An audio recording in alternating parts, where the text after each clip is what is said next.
സംസ്ഥാനം തെരഞ്ഞെടുപ്പ് ചൂടിലേക്ക് എത്തുകയാണ്. ഇതിൻ്റെ ഭാഗമായിട്ട് ചെറിയ രീതിയിലുള്ള പ്രചരണ പരിപാടികളെല്ലാം സംസ്ഥാനത്ത് ആരംഭിച്ചിട്ടുണ്ട്. ഇപ്പോൾ കോഴിക്കോട് നഗരത്തിലെ വിപണിയിൽ ഇലക്ഷൻ്റെ ഭാഗമായിട്ട് എത്തിയിട്ടുള്ള മുഖാവരണങ്ങളും അതേപോലെ തന്നെ പതാകകൾ ഇതൊക്കെയാണ് ഇപ്പോൾ ട്രെൻഡിങ് ആയി മാറുന്നത്. അപ്പോൾ അതെന്തൊക്കെയാണെന്ന് നമുക്ക് നോക്കാം.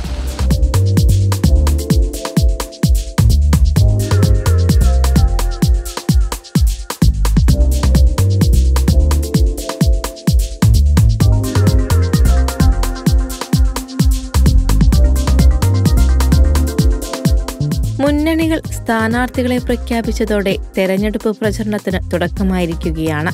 പ്രചരണം ആഘോഷമാക്കാൻ വിപണികൾ ഇതിനോടകം തന്നെ ഒരുങ്ങിക്കഴിഞ്ഞു.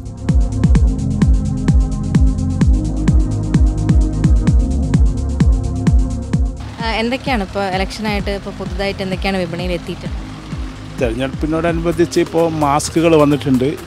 ഇപ്പോൾ രാഹുൽ ഗാന്ധിൻ്റെയും അതുപോലെ തന്നെ നരേന്ദ്രമോദിയുടെയും മാസ്കുകൾ വന്നിട്ടുണ്ട്. പിന്നെ തോരണങ്ങൾ വന്നിട്ടുണ്ട്. പിന്നെ ഷോളുകൾ, പലതരം ഷോളുകൾ.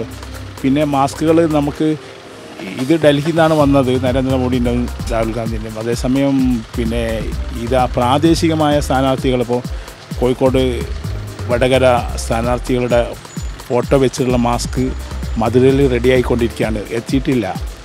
ഇതിൻ്റെ ബിസിനസ് ശരിക്കും തുടങ്ങാൻ തെരഞ്ഞെടുപ്പ് വിജ്ഞാപനം വന്ന ശേഷമായിരിക്കും കൂടുതൽ സെയിൽ ആരംഭിക്കുക. ഇത്തവണ സ്ഥാനാർത്ഥികളുടെയും നേതാക്കളുടെയും മുഖമുള്ള മുഖംമൂടികൾ ഒരുക്കിയാണ് ലോക്സഭാ തെരഞ്ഞെടുപ്പിനെ വിപണി സ്വാഗതം ചെയ്യുന്നത്.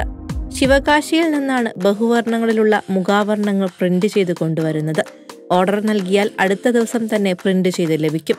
പാർട്ടികളുടെ ചിഹ്നങ്ങളും നിറങ്ങളും ഒക്കെയാണ് ഇപ്പോൾ പ്രധാനമായും പ്രിന്റ് ചെയ്യുന്നത്.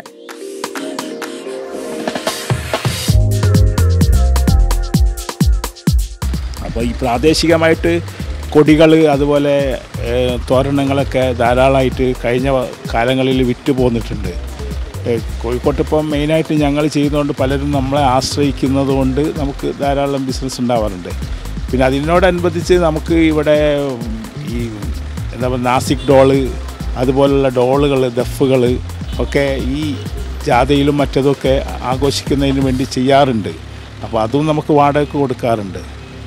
മെയിനായിട്ടിപ്പോൾ നമുക്ക് ഇനി ഒരുപാട് സാധനങ്ങൾ വരാനുണ്ട്. അതിൽ മാസ്കുകളാണ് പ്രധാനം. അത് സ്ഥാനാർത്ഥിക്ക് കോഴിക്കോടും അതുപോലെ വടകരയിലും ഒക്കെ സ്ഥാനാർത്ഥി നിർണയം കഴിഞ്ഞിട്ടുള്ളൂ. അതുകൊണ്ട് അതിൻ്റെ മാസ്കുകൾ കുറച്ച് അടിക്കാൻ കുറച്ച് താമസമുണ്ട് എന്നല്ലാതെ അത് 2-3 ദിവസം കൊണ്ട് ഇവിടെ എത്തും.